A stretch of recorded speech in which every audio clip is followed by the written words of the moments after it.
Pessoal, tudo bom? Vou dar uma passadinha com vocês no roteirinho de estudos aí que eu acabei passando aí para vocês. Tem algumas questões aí que eu acho legal e, enfim, eu vou dar uma ajuda, não help aí na correção, mas também a gente vai discutir na nossa webconferência, tá? Então, estou fazendo um vídeo extra aqui para a gente estar dando uma passadinha básica aí nesse roteiro, tá? Então, vou compartilhar a tela aqui do roteirinho que vocês têm. Tá aqui, ó. Eu fiz uma primeira questãozinha, conceitual mesmo aí, ó, de força, velocidade, trabalho e potência, né? Então, coloquei lá pra gente, ó.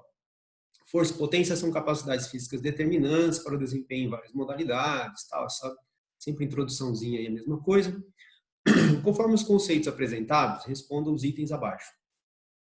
Potência é expressa pela taxa de produção de trabalho, porque também podemos expressá-la como o produto da força e a velocidade. Explique fisicamente essas relações. Então, o que a gente tem que fazer é uma lozinha aqui de física bem tranquila, bem básica, tá?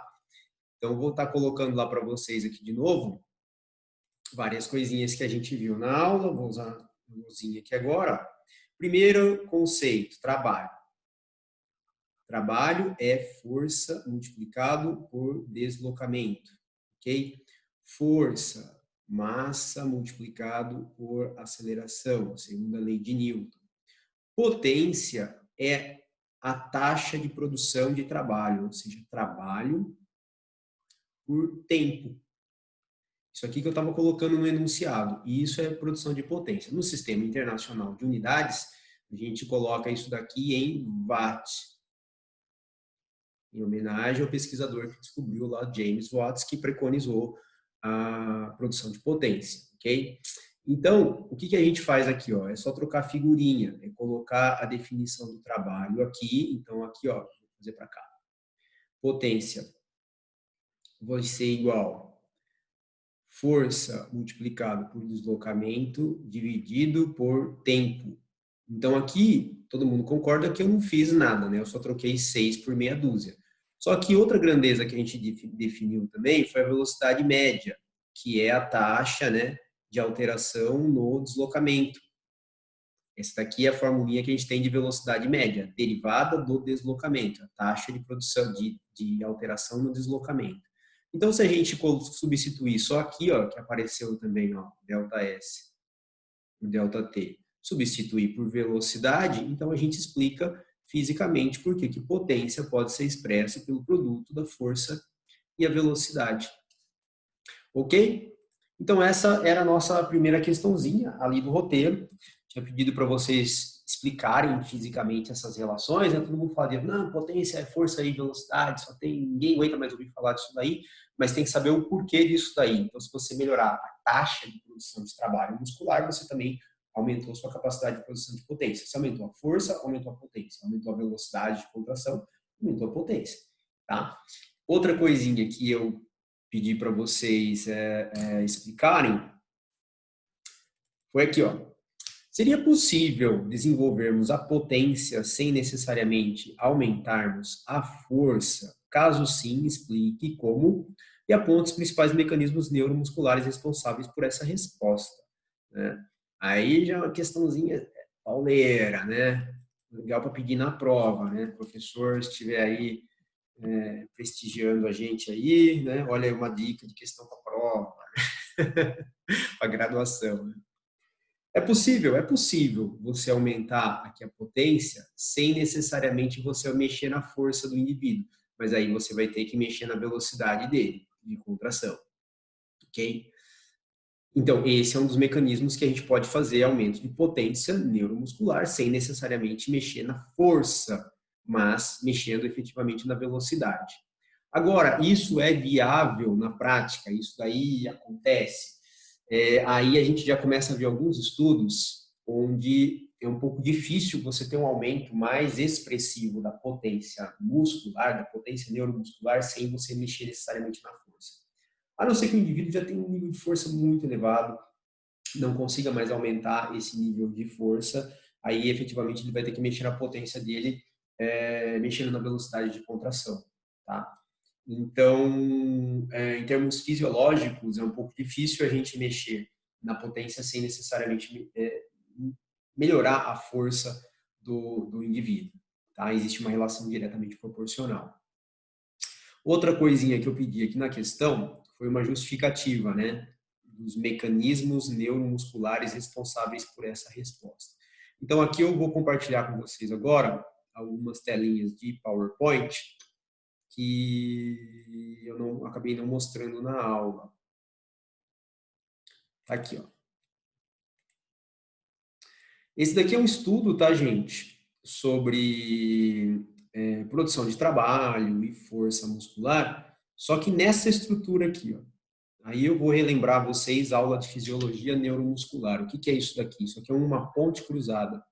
Isso aqui é um filamento grosso dos nossos sarcômeros, miosina, tem lá suas cadeias pesadas e cadeias leves, e quando se acopla com a actina, né, tem a liberação do potencial de ação, tem liberação de cálcio, tem mudança conformacional de troponina, tropomiosina, lá, tem que saber fisiologia neuromuscular, gente, tem que saber, é a base do treinamento de força e potência, pelo menos, e você expõe sítios de ligação da miosina com a actina quando você muda essa conformação. Essa mudança conformacional, ela é dependente da concentração de cálcio, ok?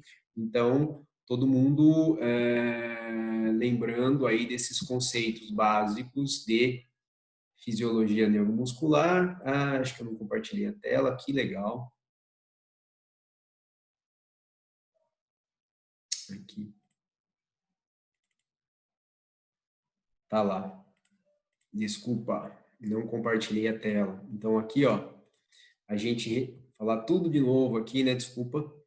Nos mecanismos de contração do músculo esquelético, a gente vai ter miosina, actina, aqui as proteínas do filamento grosso, filamento fino, né?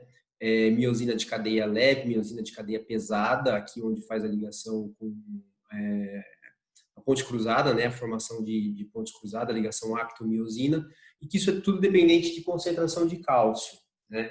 E cálcio sendo liberado no citosol das nossas células em função da excitabilidade da membrana, né, da despolarização.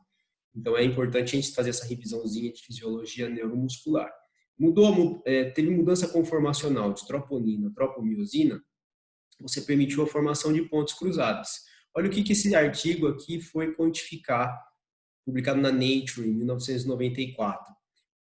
Únicas moléculas de miosina, né, single myosine moléculas, mecanismos, mecânica, né, forças de piconewtons e deslocamentos aqui de nanômetros. Ou seja, o que é newton? Unidade de produção de força, metro, unidade de deslocamento, né? Então aqui eles quantificaram, não tem nem ideia como fizeram isso aqui, experimento pesadíssimo, né, publicado aí na Nature. Eles quantificaram forças de 3 a 4 piconewtons para cada ponte cruzada e um deslocamento aqui do chamado power stroke, né, do deslizamento dos miofilamentos, né, da teoria do filamento deslizante, de 11 nanômetros. E aqui está tabelinha 1 que eles colocam no artigo, concentração de ATP, os deslocamentos que eles viram em função das concentrações de ATP, tudo isso depende de atividade ATPásica, né? Miosina tem atividade ATPásica, tem que revisar pesado o mecanismo aí de contração do músculo esquelético e atividade ATPásica da miosina. Duração disso daqui, você tem força em piconewtons, 3.4, 1.2, aqui dependendo da concentração de ATP que foi colocada, e a duração disso daqui. Então, se você pegar esse estudo, você justifica por que quanto mais ponte cruzada, capacidade de formação de ponte cruzada que o indivíduo tem, mais pode ser a capacidade dele de produção de força externa. E também acaba justificando aquela coisinha que eu falei para vocês na aula, né? Tudo bastante corrido, tal, né? Por isso que é importante a gente revisar e fazer esses roteiros, que força muscular não é necessariamente a força externa que a gente está mensurando. Força muscular é uma coisa, o force output que você mensura é totalmente diferente. Porque imagina cada ponte cruzada que você tem, fazendo aqueles deslocamentos nanômetros, gerando piconewtons de força, essa força sendo transmitida paralelamente pelos sarcômeros, longitudinalmente pelo sarcômero, alcança lá a sua junção músculo-tendínea, a unidade músculo-tendínea, movimenta a sua articulação e aí faz você levantar aquela massa que você está levantando na academia, uma barra de levantamento olímpico, ou faz você efetivamente se levantar. Então, essa é uma justificativa para a gente entender, né? É um mecanismo que a gente tem que entender para você conseguir diferenciar força muscular do force output, potência muscular do power output, de saída, que você mensura num dinamômetro isocinético, um torque que você mensura efetivamente, tá? Então, essa é uma justificativa para a gente entender por que não necessariamente são os mesmos fenômenos, tá? Outra coisinha que eu ia destacar aqui com vocês. A força e potência, elas dependem de dois mecanismos adaptativos. Eu vou passar bem rápido, porque isso aqui a gente vai ver com mais detalhe um pouco mais para frente. Ou seja, você melhora a sua força e a potência pelo treinamento resistido, né, por mecanismos neurais ou mecanismos morfológicos. A hipertrofia está aqui, gente. Ó. A hipertrofia é um mecanismo muscular. É uma adaptação muscular que a gente tem ao treinamento de força e potência. Não é um treino. A hipertrofia ela é uma adaptação. Assim como melhora no recrutamento, no drive neural, na excitabilidade das unidades motoras, que são mecanismos neurais que são responsáveis pela capacidade de produção de força. Ou seja, tem dois mecanismos principais que te levam a produzir mais força e potência. Aumentar a quantidade de pontos cruzadas, de proteínas miofibrilares, ou você melhorar o recrutamento, a sua sincronização de unidades motoras, a sua excitabilidade, a sua coordenação. O estudo desses mecanismos neuromusculares leva também a gente a entender uma coisinha que vai ter na literatura, que são esses estudos aqui, ó. Vou passar batido esse que está falando a mesma coisa, de como que a força é transmitida, desde o nosso sistema nervoso central até o músculo. A gente vai ver com mais detalhe mais para frente. Tá aqui, ó. Força e hipertrofia. Eles são considerados hoje na literatura como mecanismos assim diretamente proporcionais, né? Eu aumento a massa muscular, eu aumento a minha força. Cuidado, gente, não. Então, hoje a gente vai ver vários trabalhos, né, onde não são observadas correlações, tratamento estatístico mesmo, não são observadas boas correlações entre força e massa muscular. Hoje eles são efetivamente tratados como fenômenos separados. Tem ressalvas? Tem ressalvas. Tem essa correlação força e massa muscular, ela é extremamente fraca em indivíduos sedentários. Em indivíduos bem treinados, onde você já tem quase que, vamos dizer, uma estagnação dos mecanismos neurais contribuindo assim para a capacidade de produção de força, estagnação entre aspas, porque a gente sempre vai ter uma continuidade, a gente vai ver vários outros mecanismos neurais que podem ter uma continuidade mesmo em indivíduos treinados, mas quando o indivíduo fica cada vez mais treinado, aí parece que a parcela de contribuição do ganho de massa muscular para a capacidade de produção de força vai aumentando.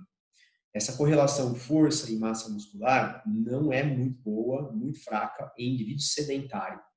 E a literatura avançou em relação a isso, parecendo que essa correlação ela aumenta um pouquinho mais conforme o indivíduo vai ficando treinado, tá? Mas cuidado em fazer a relação direta, assim, ó, o indivíduo ganhou massa muscular, ganhou força, né? É uma relação que eu vejo muito nutricionista diretamente fazendo, os nutricionistas estiverem fazendo, assistindo aí as nossas aulas aqui, participando aí das nossas discussões, eu sempre chamo atenção para isso. Cuidado, né? O paciente foi no consultório, fez lá a composição corporal, né? Pô, ganhou massa muscular, solta fogos, isso e aquilo, né? Pô, é excelente, porque o ganho de massa muscular está associado ao tratamento de várias doenças metabólicas, manutenção da nossa taxa metabólica basal, mas não faça diretamente a associação. Ganhou massa muscular, ganhou força. Se você quer saber se a pessoa ganhou força, faz um teste de força. Não faz um teste, não faz uma avaliação de composição corporal, tá? Pode fazer em conjunto. Então, deixa eu ver lá, já falei muito, vamos ver se eu respondi. A questãozinha tá aqui, né? Expliquei os mecanismos neuromusculares que podem ser responsáveis pelo ganho de força e a potência, que são efetivamente mecanismos neuromusculares, que a gente vai estudar um pouco mais para frente, e por isso que eu sempre chamo a atenção de quem está estudando aí o treinamento, que, assim, de pouca valia tem a gente entender sobre o treino, se a gente não entende da parte de fisiologia do treino. As adaptações neuromusculares induzidas pelo treinamento, nos levam a entender muito melhor o treinamento especificamente. Tudo bem? Valeu, gente. Abração.